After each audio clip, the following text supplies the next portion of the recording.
On today's call, we have Kyle Fugatt of Cherokee Rose Homes. So thank you so much for being on the show today. Well, thanks for having me. Awesome. So, as usual, I always like to start off by learning more about your story. So, tell us what you did before and how did you get into commercial real estate?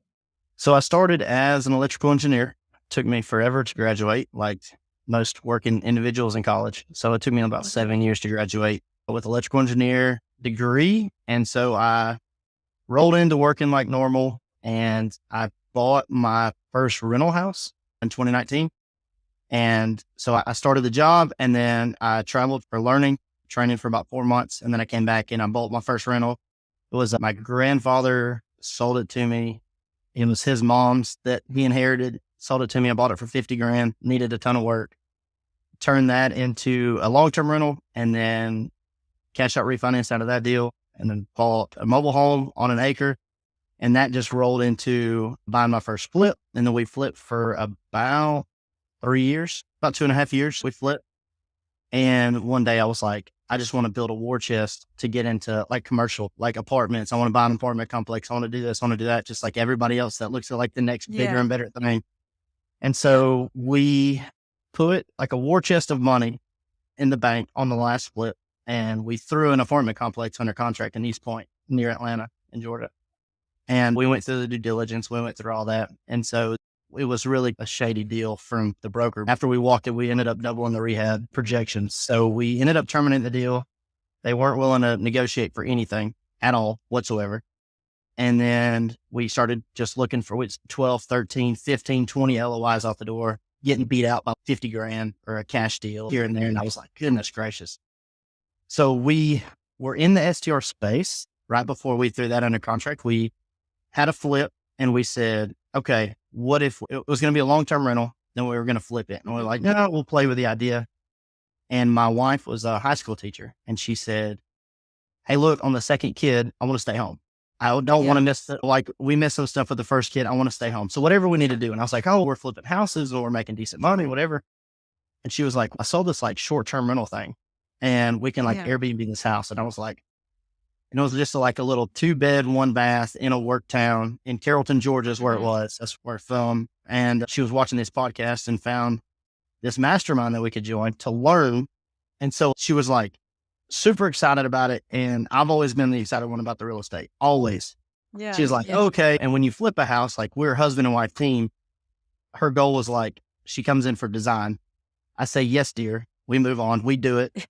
And that's it. That's like literally it. And so we were like, how do we get her more in the real estate with us? And so she came up with this SDR Airbnb thing. And I was like, we'll try it. Let's just try it. Worst case scenario, we rent it to a college kid, fully furnished, or we just sell it. Like, it's okay. What's the worst that's going to happen? And Yeah. so about the time we launched the first one, just to test it, we joined this mastermind and she was like, this is what I want to do. Let's do it. Let's say yes now and figure it out. And I was like, Yeah. okay. So we did. She was super stoked about it. One thing led to another and we crushed it with that house. Like average rents were like Nice. 950. We could have pushed 1,000 or 1050. We could have pushed maybe 1100 for long-term rents. And we were grossing over 2,500 a month on that one on Nice. short-term rental income. And I was like, this works. Holy crap. And so at the time, like we kind of learned everything we could to the point where we could teach it in 10 weeks, Yeah. 8 weeks, whatever. And we were like, okay, we could literally teach this stuff. Like just with one Yeah. property, we learned so much through the mastermind, which is if you're not in a mastermind anywhere, like you need to get in one. So anyways, Mhm. we did that. And then we helped out a friend that had a school bus on a lake in Alabama. So we started hosting that and we turned her bus around. It was like 2 bookings in 3 months and we had it book in. It was a school bus now. And it was like, we started at $60 a night. And by the time we were really like done with this thing, it was grossing $3,500 a month or something crazy. And was looking for $180 on the Nice. weekend.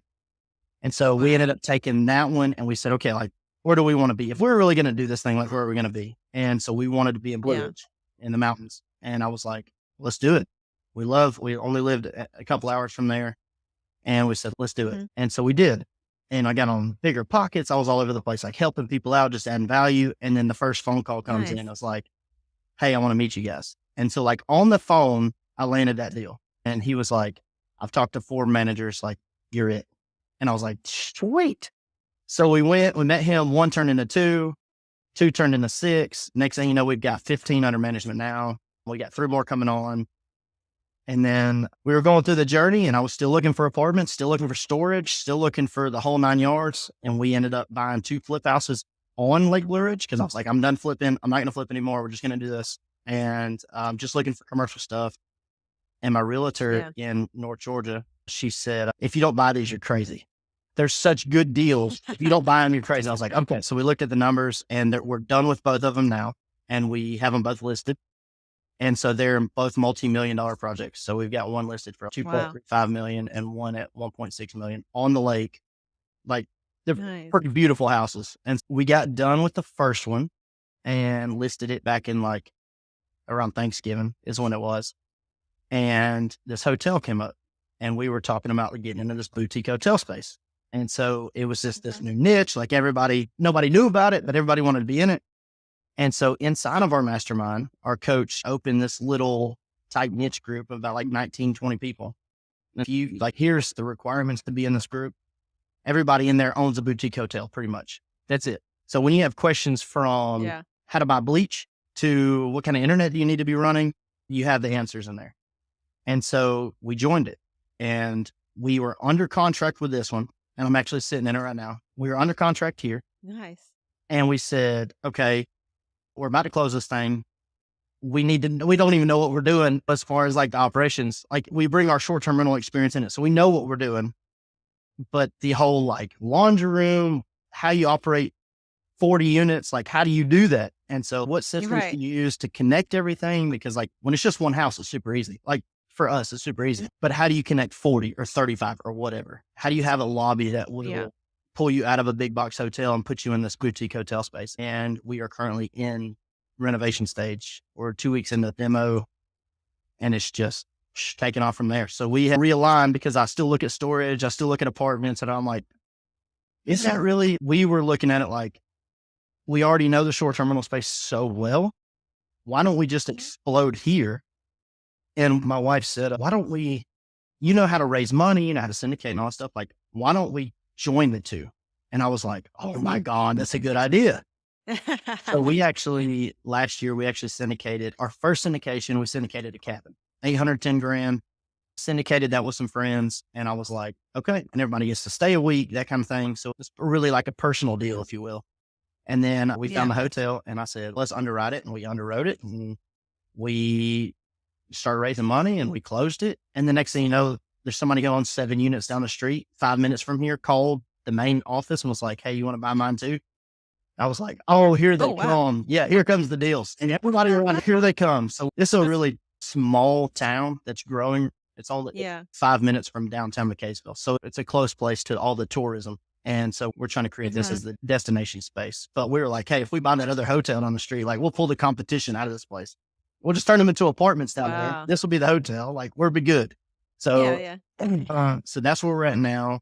It's, like I said, it's 15 units under management, and then we'll add 35 doors to the portfolio of management. It's a 42 key hotel, and we're combining 3 rooms to do like a whole lobby. And then we're doing like a gym. 2 rooms are combined right now to a game room, and then a laundry room, like paid laundry. They can go in and pay to use the washer and dryer and all that stuff. And it'd just be another source of revenue for us that was actually never counted for on the performa, which is good. So we have all this little extra stuff, but it'll be 15 doors plus 35. So we're getting up there in management. And so we're growing very fast, Love very it. fast. That's where we're at. No, I'm super interested in this short-term rental space. Me and my husband, we've done Airbnbs, but just in the single family, and boutique hotels is something we've talked about, something that we're interested in getting into at some point. We haven't really pursued it very hard, but it's always been like at the back of our mind. So, as far as short-term rentals, boutique hotels, would you say that for you, is it have to be like within driving distance, or is that something that you can manage from out of state? Oh yeah. Yeah. So we could manage one in Hawaii if we wanted to. And so we live in Georgia.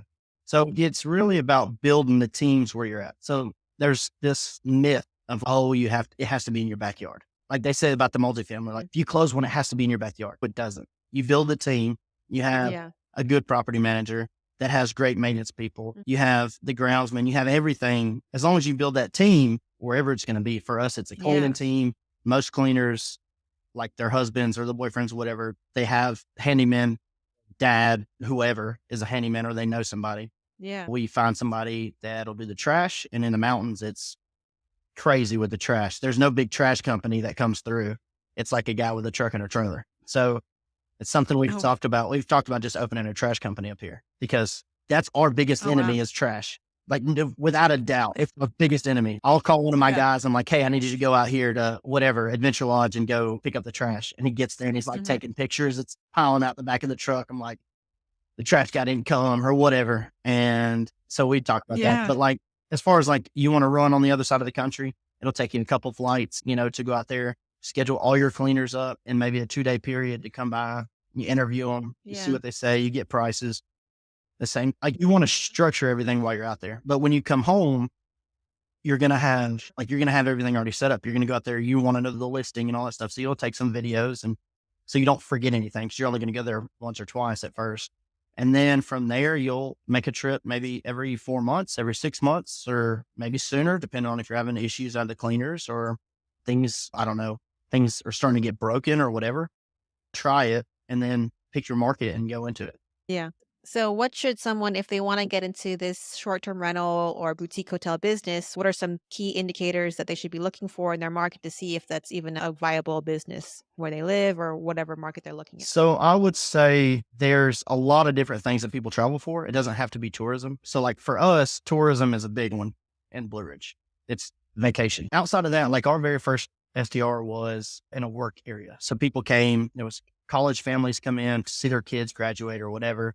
That college also hosted a lot of classes for businesses all over Georgia. And so they would come in. We had workers come in, 2 or 3 people come in to do the classes at the school. We had a big nursing system there, so we had travel nurses come in a lot. Outside of that, if it's a heavily populated area like Atlanta, if you can at least stay Mhm. in the regulations, like regulations is a big one. But if they've outlawed STRs altogether, then I wouldn't even try to look in there at all. So it doesn't have to just be tourism. But I would jump on Airbnb and just see, because you think like the Poconos, for instance, or Panama City Beach. Oh, there's a ton of short-term rentals in that area. But does that mean you Yeah. stay out? No, not necessarily. Because if you can go in and do something, you're not reinventing the wheel. You're just doing it a whole lot better than somebody else. It just depends on where you go. If you don't see one short term rental in that whole city at all, like at all, it could mean one of two things. One, they're outlawed or they have super heavy regulations and they won't allow them, or nobody is traveling. But that could be a room for opportunity because if they don't have regulations, like everybody has regulations, but if they're restricted, Yeah. then I would stay out of those areas. But my brother-in-law, for instance, bought his first one Mhm. in a town with no other short-term rentals whatsoever in Bowden, Georgia. There's nothing there other than a couple wedding venues. His has got an A-frame on the river. It is a beautiful place. It is booked freaking solid.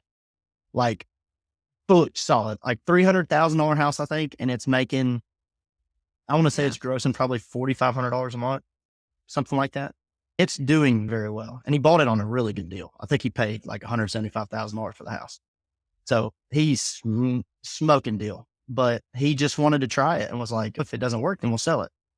And next thing was like booking, booking, Yeah. booking. And I was looking at his calendar the other day and I was like, oh my God, place is killing it. And we've helped them a lot on trying to get their feet off the ground doing that. So No, it's awesome. if you're going to look for a place to be, I would also say like invest where you want to be just because it's your backyard or something. Yeah. If you don't care about where you're at, like if you hate the beach and the beach is in your backyard, then I wouldn't manage on the beach if you hated it that bad, because then Right. your work, Right. it's not going to be fun Yeah. anymore. If you love the mountains, then invest in the mountains Yeah. because you can use that for personal use Hmm. too. It's and Right. that's a double edged sword because you go on vacation and you end up working when you're there. Yeah. Yeah, it's funny you say that because me and my husband have talked about having an Airbnb in each place that we want to vacation in. So maybe like we have 12 Airbnbs and each place, maybe we spend a month in each Yep. place. So once the kids are grown up out of the house and we can just travel all the time, that's pretty much the dream. That's the goal of just being perpetual travelers and then just visiting each place that we want to be. And it doesn't have to be in the US too. We've talked about doing it.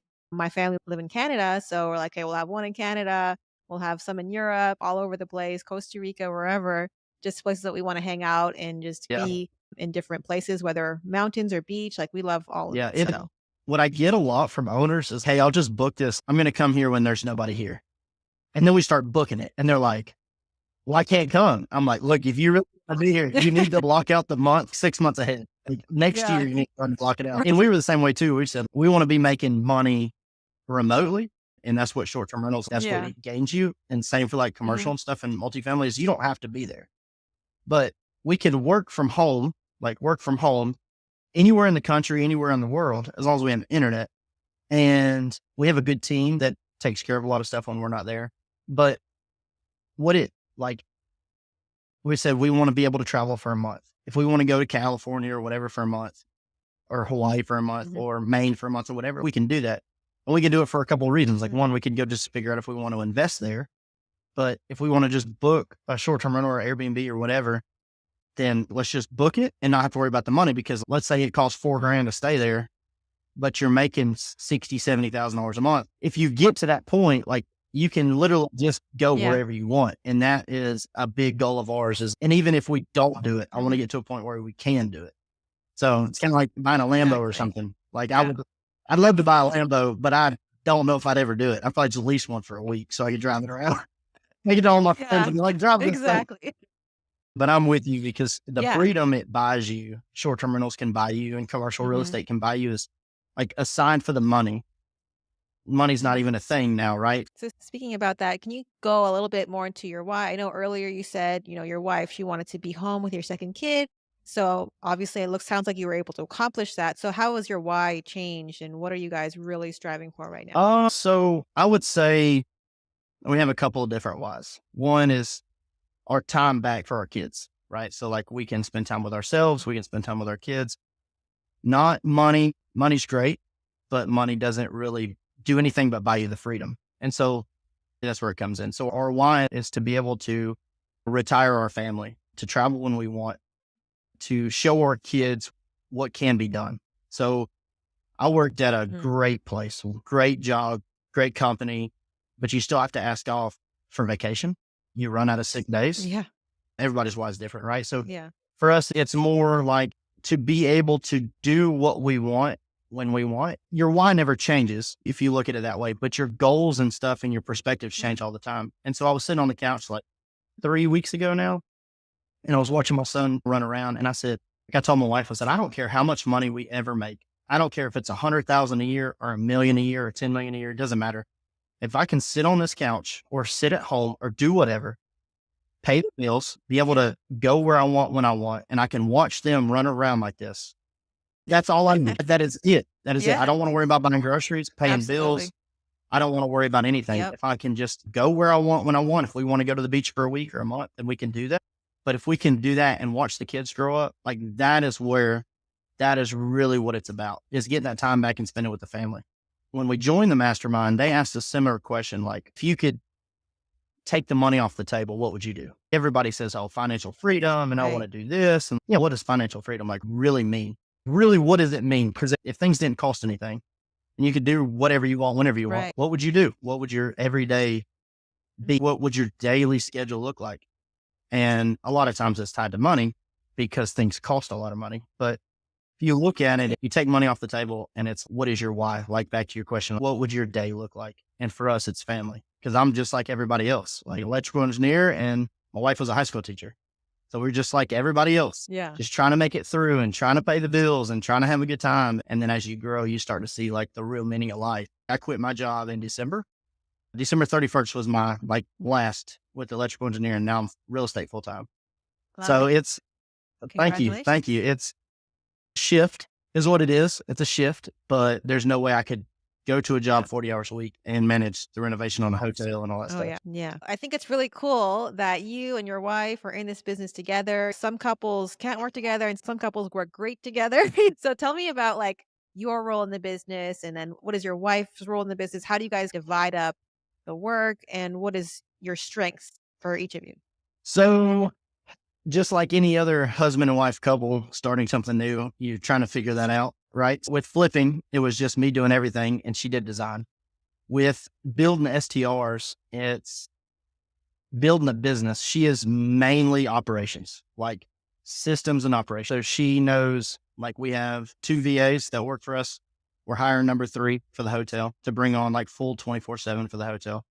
And she has built and implemented stuff with the cleaners, stuff with like all the reset stuff.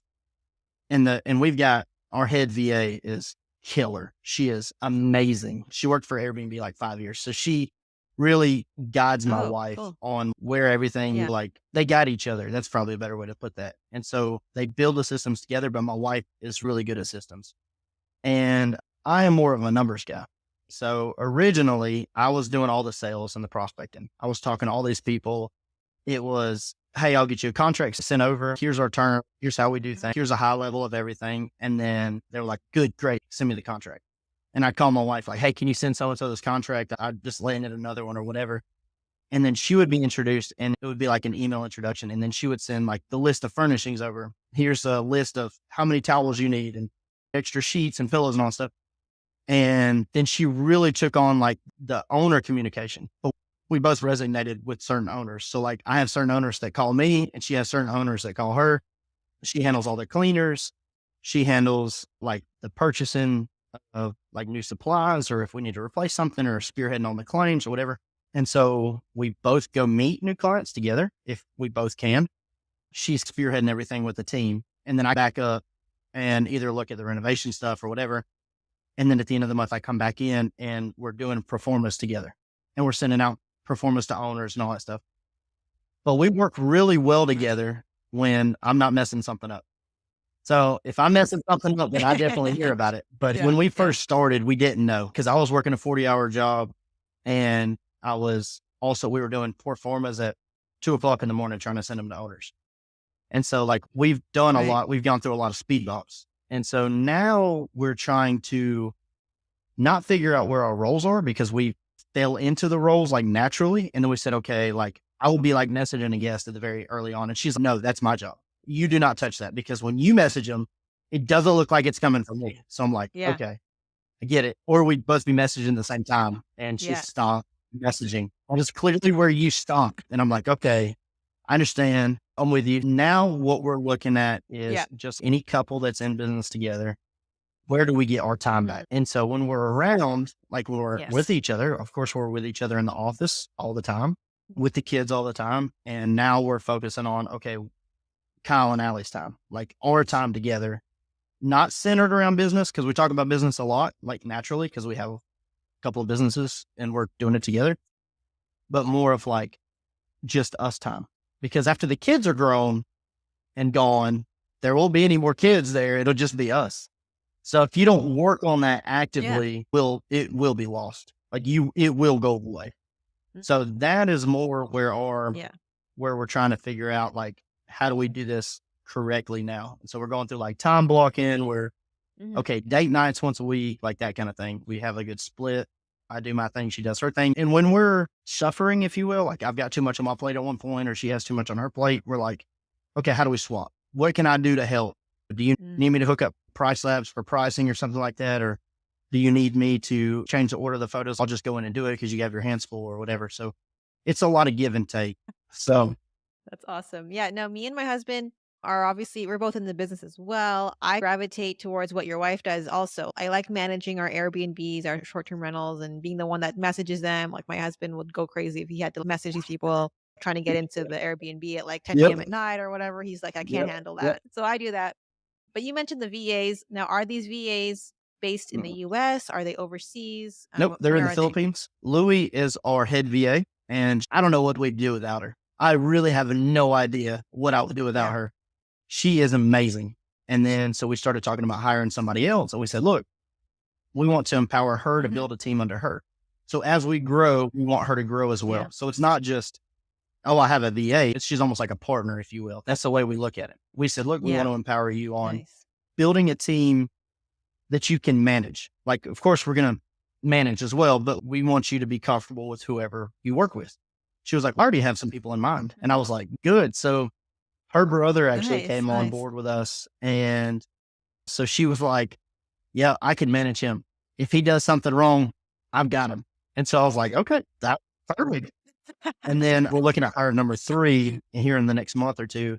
And I was like, do you have anybody in mind? She was like, yep. I think it's her cousin. She was like, yeah, my cousin wants to do this. And I was like, more power to you. Nice. If they can Very pass your cool. test, then they can pass our test. And she's Yeah.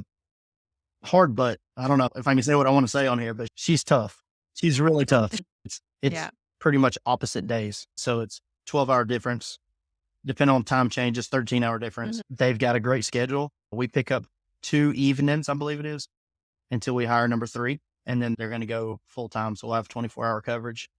And it's growing and fun. And, there's always Mm. kinks, and it's not cupcakes and rainbows. But like I said earlier, like she worked for Airbnb for Mhm. 5 years. She knows the ins and outs. She'd be like, yeah, I remember how to, I don't know, remove a review or something like that. That's awesome. We actually found them through our mastermind. Actually, there's a guy in there that kind of spearheads training virtual assistants. And one of the guys in there is a virtual assistant that has built a business pretty Okay. much with my coach. And we hooked up with him, and he was like, yeah, I got you. We'll take care of it. Let's interview a bunch of people. So I hear a lot of stories, a lot of horror stories about hiring a VA online or somebody that reaches out Mhm. through Messenger, and they're like, oh yeah, you could do this. And for $3 an hour, I'll do this. And I'm like, hey, good luck. They're like, I can find one way cheaper. And I'm like, good luck. Like, you pay for what you get. Yeah, It's exactly. it's fun, and you don't know what you don't know when you get into this or any business, right? People say, "Oh, I don't want to be responding to guests at 10 p.m. because they can't get an Airbnb." That's what you just said. But there's all these Right. systems that can come into effect that says, "I technically Yep. don't have to respond to them." Not that nobody will respond to them, but I mean, like you personally won't have to respond to them. So that's how we're getting set up, and we have the Yeah. VAs, and we have automatic responses for stuff like that. But that's what it's about: is scaling it Exactly. and building it to something that is Yeah. sustainable. I don't know if I would want an assistant that does messaging here in the US because of the time difference. So you'd be asking somebody here to work night Right. shift. I think VAs are awesome. I've been using VAs before anyone even knew what Upwork was. So it's just a really great way to leverage your time, which is our most important Yeah, asset. I agree So 100%. tell me about, so you mentioned that right now you're working on renovating this hotel. What is next for you and your company? So we want to keep growing on both the single family side for short term rentals because we would like to get to a point where we could like almost package it. So if one day somebody wanted to buy the business, we could sell it with all the contracts. We don't plan on stopping Mhm. growing on that side, but once you get to so many units, then it's just word of mouth. And that's literally how we've grown so far anyways, which is pretty incredible in my opinion. We've grown word of mouth with just single family Yeah. cabins pretty much. After this hotel is done and it's operational and we're solid, I want to identify the second one by the end of the year, and I want it to be on the beach. Like we talked about it, 5 years we do another one of these. I'm hoping that I can get a couple of these under my belt. But I syndicate, we raise money. The next boutique hotel to be on the beach. Now, I say that hurricane insurance is through the roof right now. And that may Right. be Yeah. the one thing that stops us unless we can get a crazy low price on one and it makes sense. Also, if we buy one on the beach, I still have a team here in the mountains that we have all of our other stuff that we have to keep the guys working. I want to dive into some more commercial stuff, like more self storage in our area. So Jasper, LJ, Morgan, Blue Ridge, even up here. So we're right over the line in Ducktown, Tennessee right now. And it's 5 minutes from McKaysville. So anything from like literally here all the way down to Jasper, Canton, self storage, apartments, another hotel that will turn into apartments because the living situation up here is like really bad. It's super short. I had 6 or 7 people that were living Yeah. here in this hotel when we bought it, and we've worked with a lot of them on getting them Wow. out. So I don't want to just kick a bunch of people out, but more or less that's pretty much what we did because you have to. People around here doesn't want people living here, but we've thrown around the idea of new building, a couple of new builds. If we can Mhm. do a new build or two and keep the guys working, nothing crazy, either sell them or keep them as short-term rentals, and that's what we'll do. Perfect. Thank you so much for being on the show today, Kyle. Where is the best place for people to find you online if they want to reach out and learn more about I you would and what you say guys do? Facebook. You can check out our website to direct book at CherokeeRoseHomes.com. That's where we list all our stuff. Our website for the hotel will be the mallardhotel.com. So you can check us out there. I put my phone number out on a lot of posts, actually. So if you really wanted to know, you could just look on one of those posts. Call me anytime if you find it. You could text me anytime if you got any questions. Anybody got any SDR questions or boutique hotel questions, or find something in the area or they want to shoot me, that's perfect. Absolutely perfect.